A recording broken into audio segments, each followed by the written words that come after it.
Hello दोस्तों, आप सभी को नमस्कार। आज मेरा टॉपिक है व्यंजन। आज हम व्यंजन को देखेंगे कि कितने भागों में मुख्य रूप से व्यंजन को विभाजन किया गया है। व्यंजन विभाजन।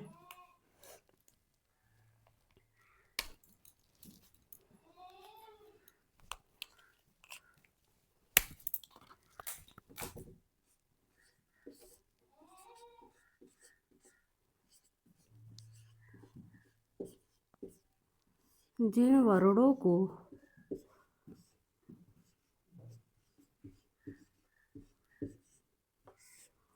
वर्णों को स्वरों की सहायता से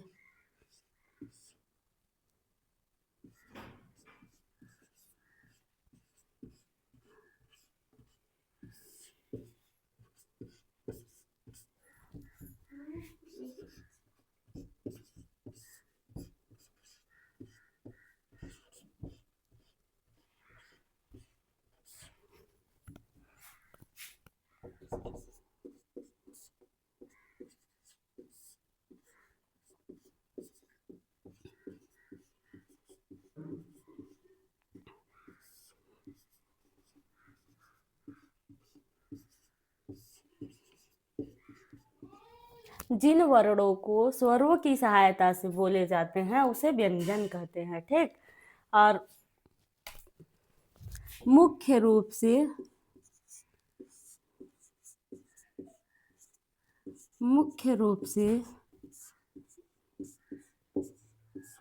व्यंजन 3 भागों में विभाजित है।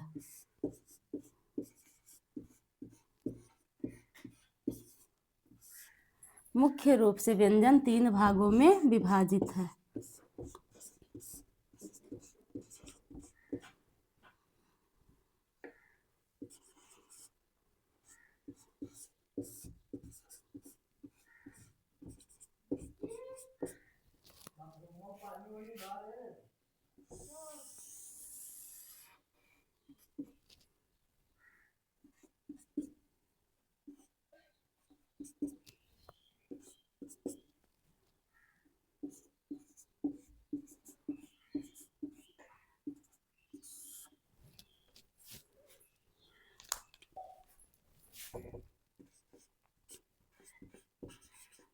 स्पर्श व्यंजन,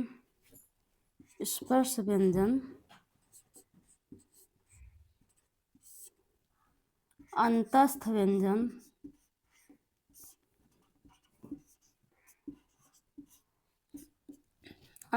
व्यंजन, ऊष्म व्यंजन।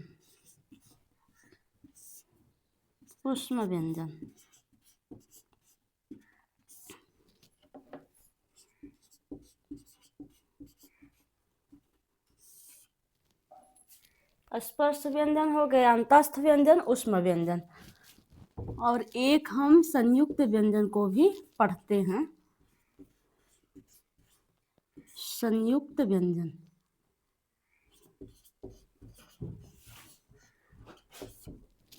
क्योंकि यहाँ से भी एग्जाम में सवाल बनते हैं। स्पर्श व्यंजन, अंतस्थ व्यंजन, ऊष्म व्यंजन, ये हमारे मुख्य रूप हैं। ठीक। इस व्यंजन को विभाजित किया गया यहाँ से। क से म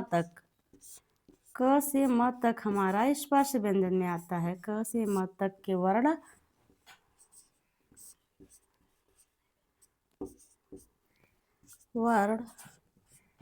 स्पर्श व्यंजन है।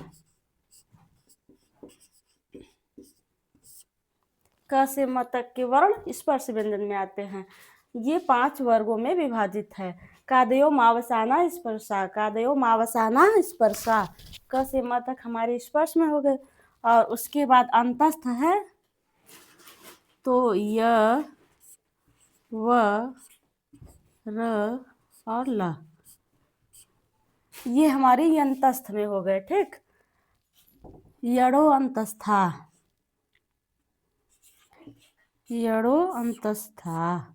ये हमारे अंतस्थ में हो गए।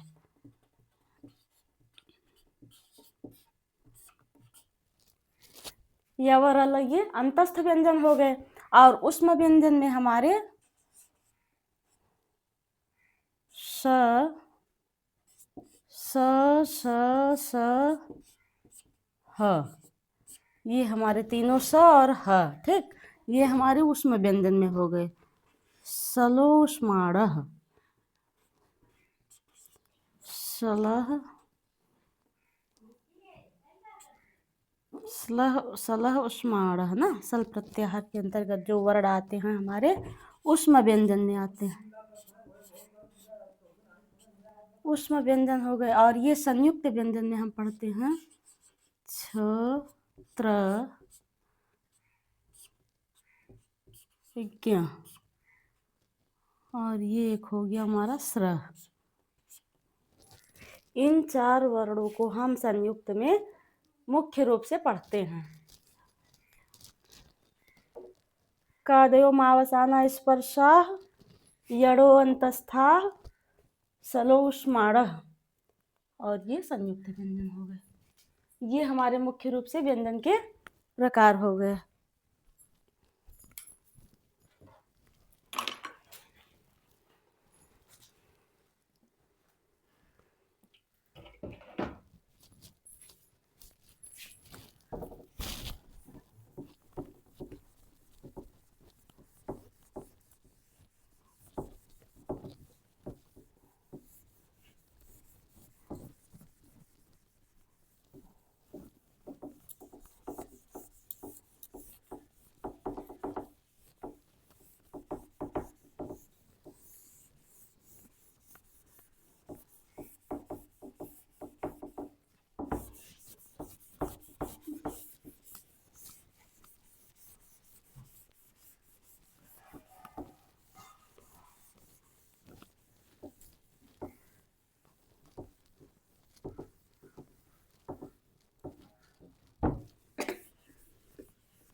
अब यहाँ से हम देखेंगे स्पर्श व्यंजन। जिन वर्णों का जिन वर्णों का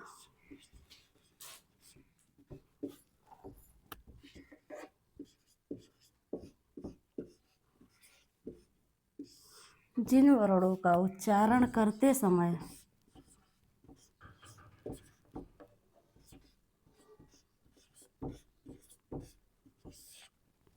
जिन वर्णों का उच्चारण करते समय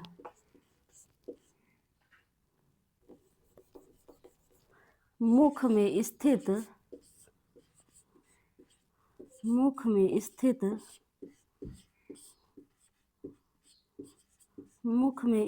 प्राणवायु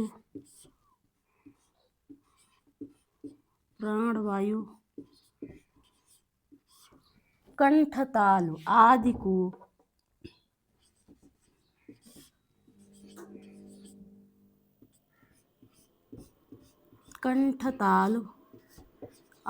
को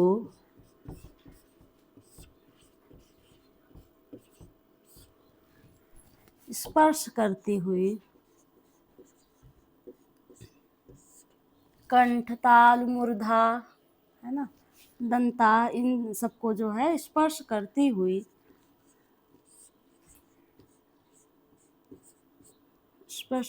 हुई बाहर निकलती है,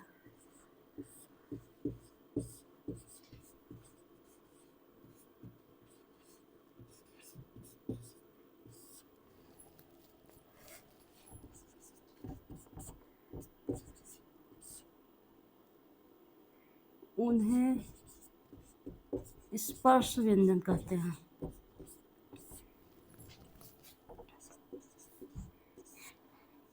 उन्हें स्पर्श व्यंजन कहते हैं।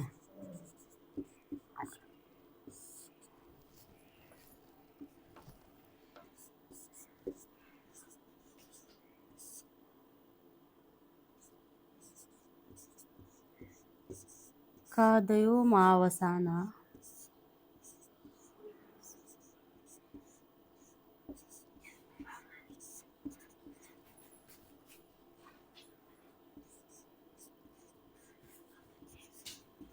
स्पर्शा। कादयो मावसाना स्पर्शा। क से म तक स्पर्श के अंतर्गत आते हैं। क से म तक के क से म तक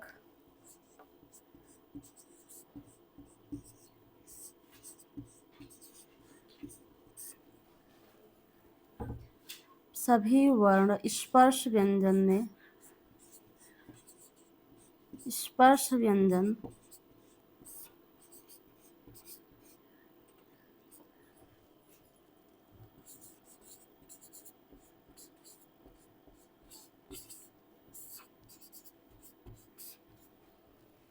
ठीक। जिन वर्णों का उच्चारण करते समय मुख में स्थित प्राण वायु हमारी जो है कंठ, तालु, मूर्धा आदि को स्पर्श करते हुए बाहर निकलती है, उन्हें हम स्पर्श व्यंजन कहते हैं। ठीक। कादयो मावसाना स्पर्शा। क से म तक के वर्ण जितने होते हैं हमारे स्पर्श व्यंजन के अंतर्गत आते हैं। ये हमारे स्पर्श व्यंजन हो गए। और अब हम अंतस्थ व्यंजन को देखते हैं।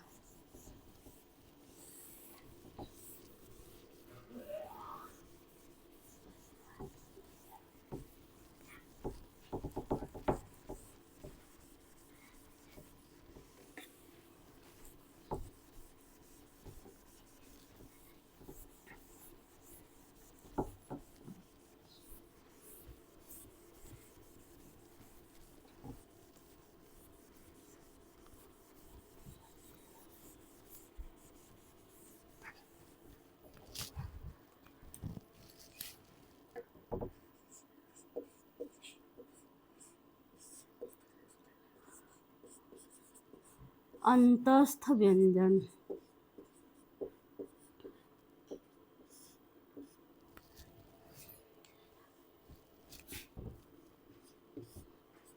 जिन वर्णों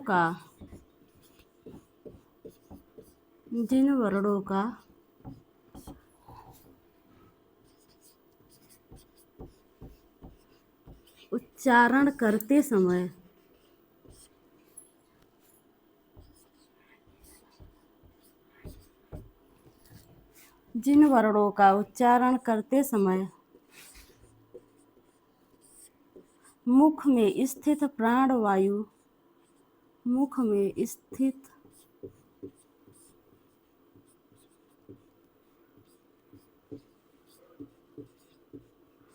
प्राणवायु अंदर ही रह जाती है।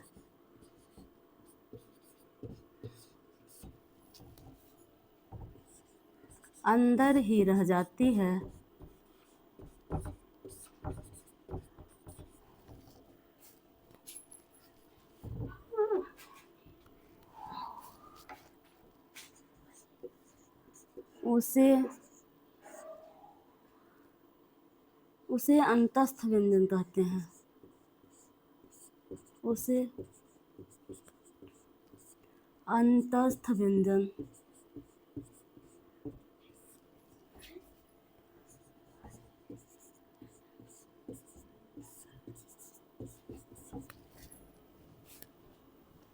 जिन वर्णों का उच्चारण करते समय मुख में स्थित हमारी प्राण वायु जो है अंदर ही रह जाती है। ठीक। उसे हम अंतस्थ व्यंजन कहते हैं। जैसे हम उच्चारण करते हैं य व र ल, तो ऐसे लगता है ना कि जैसे अंदर जा रही है, हमारी प्राण वायु जो है बाहर न निकल करके वो अंदर जा रही है। य व र ल, तो इसे हम अंतस्थ व्यंजन कहते हैं।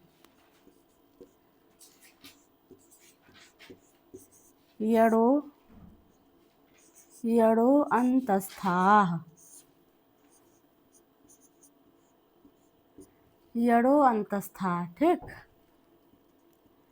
यडो अंतस्था।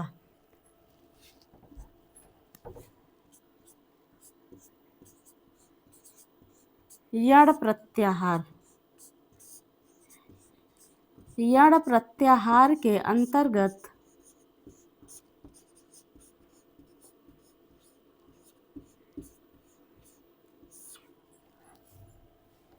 आए वर्णों को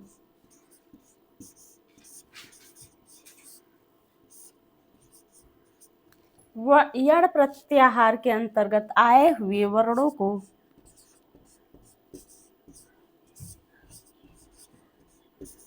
अंतस्थ व्यंजन कहते हैं।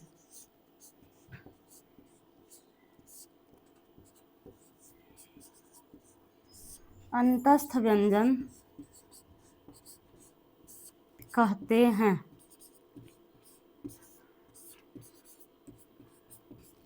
अब यण प्रत्याहार के अंतर्गत आए हुए वर्ण कौन कौन से हैं?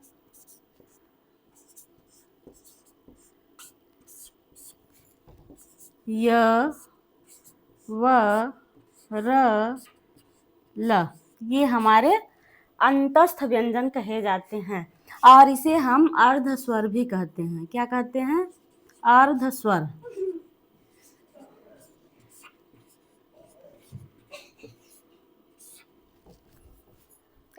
चलो बताओ, अच्छा तुम ही बताओ, अर्ध स्वर हम किसे कहते हैं? बताओ। य व र ल जो वर्ण है इसे हम अर्ध स्वर भी कहते हैं, ठीक। और यण प्रत्याहार के अंतर्गत ये आते हैं और इसे हम अंतस्थ व्यंजन कहते हैं। व्यंजन कितने प्रकार के होते हैं मुख्य रूप से? अभी हमने पढ़ाया व्यंजन मुख्य रूप से 3 प्रकार के होते हैं। कौन कौन से? स्पर्श व्यंजन, अंतस्थ व्यंजन, ऊष्म व्यंजन।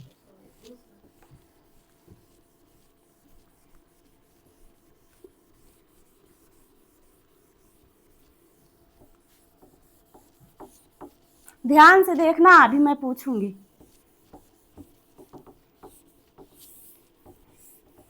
अंतस्थ व्यंजन के अंतर्गत कौन कौन से वर्ण आए?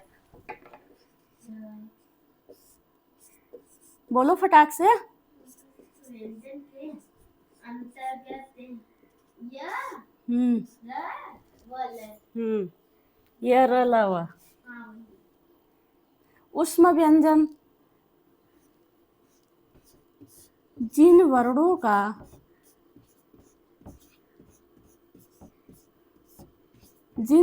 का अच्छे से सुनना, जिन वर्णों का उच्चारण करते समय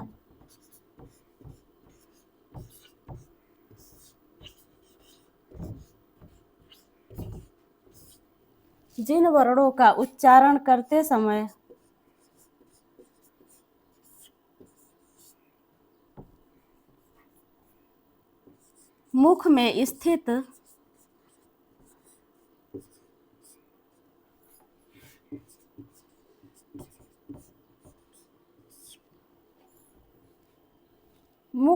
स्थित प्राणवायु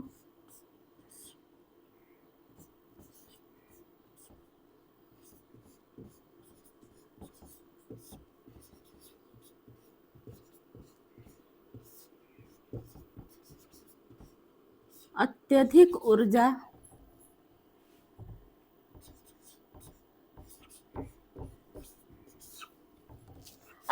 ऊर्जा के साथ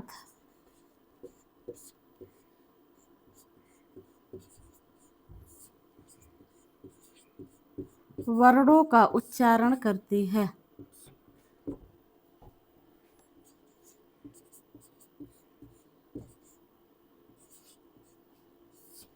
जिन वर्णों का उच्चारण करते समय मुख में स्थित प्राणवायु अत्यधिक ऊर्जा के साथ वर्णों का उच्चारण करती है,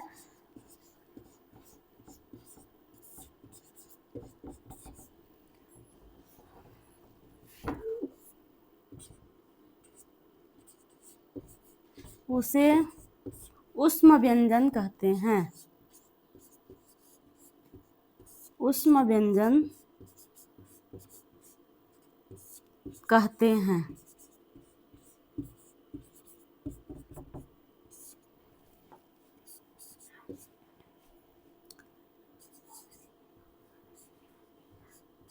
सल प्रत्याहार के अंतर्गत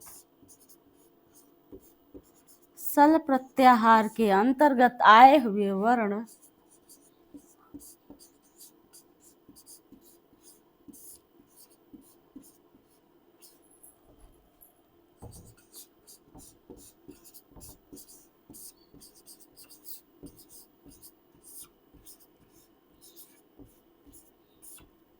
सल प्रत्याहार के अंतर्गत आए हुए वर्ण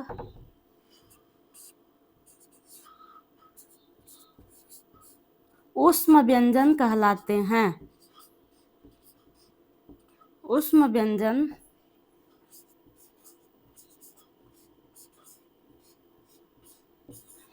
कहलाते हैं।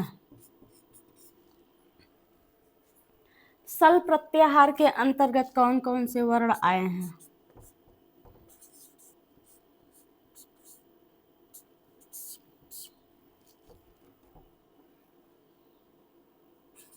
स, स, स, ह, स, श, स, ह, स, श, स, ह, ये हमारे ऊष्म व्यंजन कहे जाते हैं। सल प्रत्याहार के अंतर्गत जो वर्ण आए हैं उसे हम ऊष्म व्यंजन कहते हैं। सलह ऊष्माणः, सलह ऊष्माणः,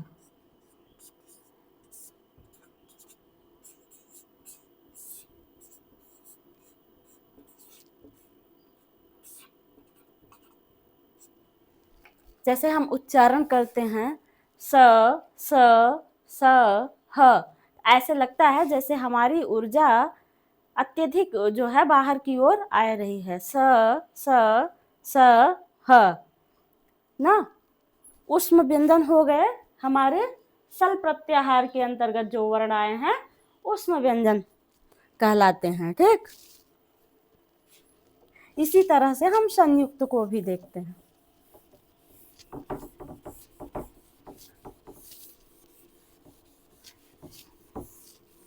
ये हमारे इतने मुख्य रूप से हो गए।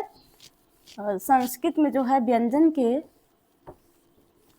33 वर्ण हैं।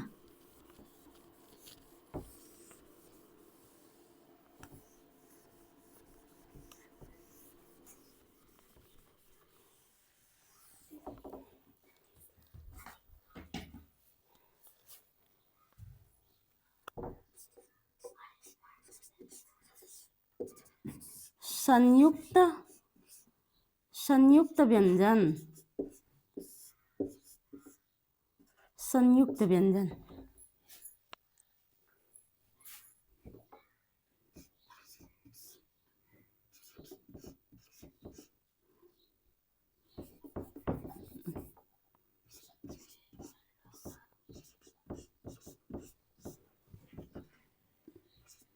व्यंजन के दो वर्ण, व्यंजन के दो वर्ण जब आपस में मिल करके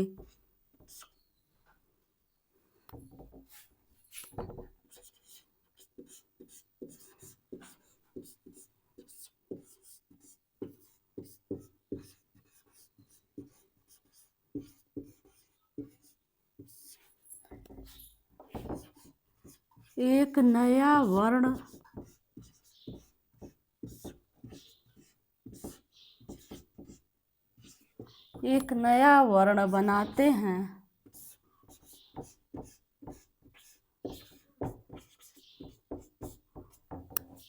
उसे संयुक्त व्यंजन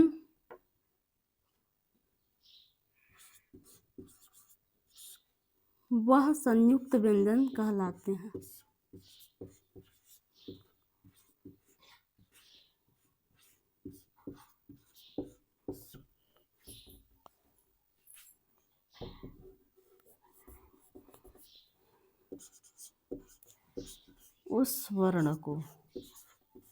उस वर्ण को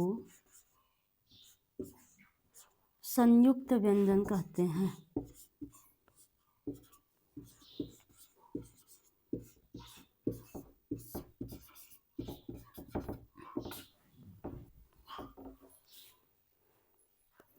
व्यंजन के दो वर्ण जब आपस में मिलकर एक नया वर्ण बनाते हैं, उस वर्ण को संयुक्त व्यंजन कहते हैं। और संयुक्त व्यंजन मुख्य रूप से हम पढ़ते हैं छ, त्र,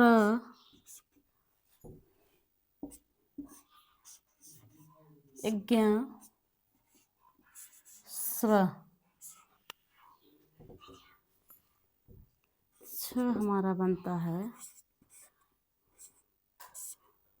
क धन मूर्धन्य स, क धन मूर्धन्य स। इन दो वर्णों से मिलकर के क्षत्रिय वाला छ बनता है, ठीक। और त्र, त धन र, त धन र, ज धन य,